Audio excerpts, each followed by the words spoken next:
Is this how it ends? It sounds dramatic, but what was honestly running through my mind my second night in Bali, my second night of solo traveling across the world. Traveling the world is romanticized, and for good reason. It carries this notion of experiencing all that life has to offer and discovering yourself along the way. But beyond even all of that, there's an added layer or level of gusto and adventure that comes only from doing it solo, doing it alone. I've heard people say that when you travel solo, you experience everything more fully because you're experiencing everything through only your unique lens and no one else's. And I couldn't agree more. My second night in Bali, as I was on my knees, head perched over a toilet, I was definitely experiencing everything more fully than I would have liked. And the last things that were on my mind were self-discovery and adventure. Instead, I had questions. Did I have the fabled Bali belly? If so, what caused it? Was it the protein shake I ordered at the dingy gym I worked out at? Or was it the raw fish I ate in a developing country? And as the thunder cracked on and I self-discovered that you can vomit the color purple, I thought to myself, is this how it ends?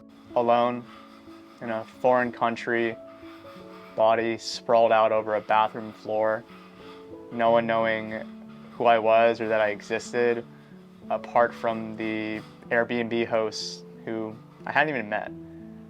Just 2 days into this journey, this solo journey of self-discovery and adventure across the world.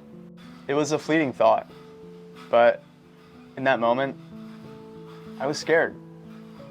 Scared and frustrated that for all this talk I do of living a meaningful and fulfilling life, that it would end at 23, over before it even began. But in between dry heaves, I literally said to myself out loud, Dennis, you've been through worse before. You'll get through this. It'll pass. And I did. Here we are. I'm good. A little shaken up, but we're good. And what I've come to realize in the past 48 hours of solo traveling across the world alone is that as empowering as it can be to not just travel, but to do anything in life alone, when things go wrong, being alone just makes it that much worse. It's sort of like seasoning. Too little and the dish is bland. Just enough, the dish is great.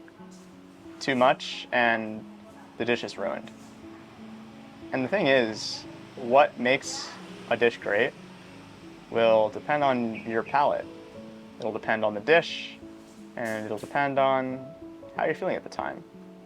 All of which no one can really tell or judge but you. I'm not trying to scare you, just sharing my real experience and thoughts I've been having, and hopefully give you an idea of what you might expect mentally, emotionally, from going on this sort of adventure. And if there's anything at all you take away from this video, well, I hope it's this. Whatever you do, don't order the protein shake.